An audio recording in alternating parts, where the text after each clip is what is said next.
Lauren Boebert's friends and allies are so desperate to protect her seat in Congress that they recently filed a challenge to her very strong Republican primary challenger, State Senator Don Coram, in court, alleging that many of the signatures he collected to even get on the ballot in the first place were basically fraudulent.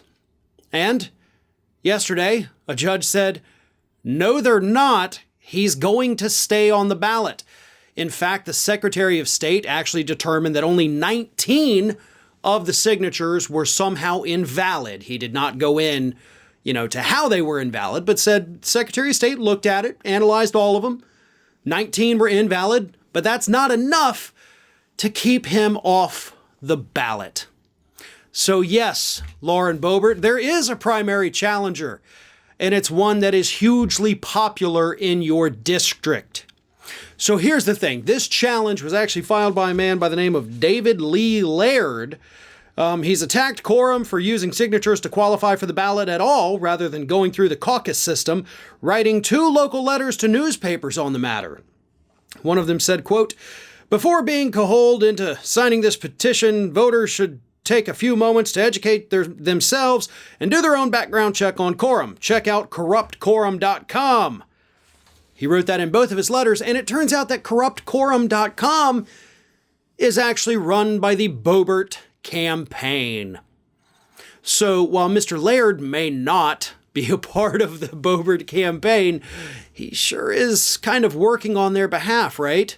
Writing letters to the paper saying, go check out this website, run by Lauren Boebert's campaign.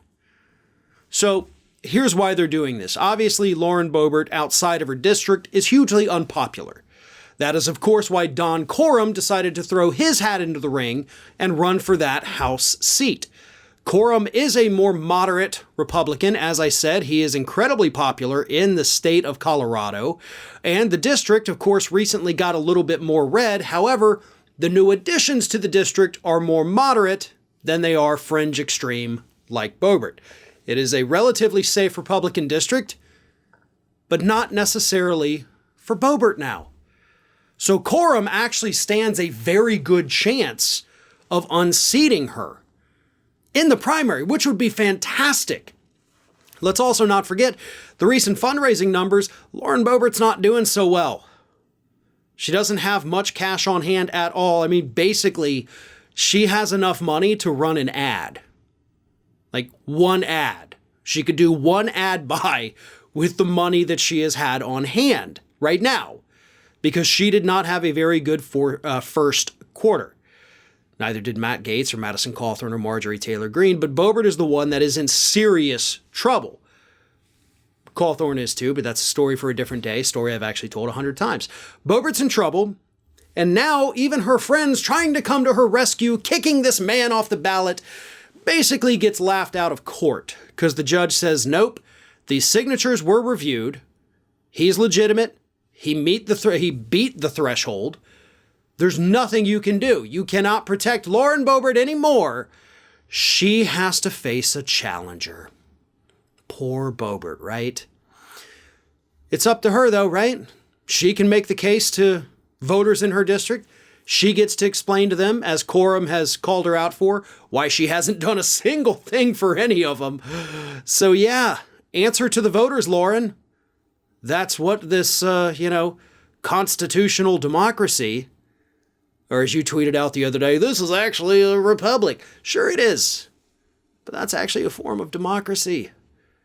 And we do have a constitutional democracy, which means voters get to choose their representatives. That is democracy, idiot. And now you're going to have to face them with a very strong challenger who continues to call you out for doing absolutely nothing in the last 2 years other than making yourself famous for the dumbest reasons possible. Hey everyone, this is Aspen.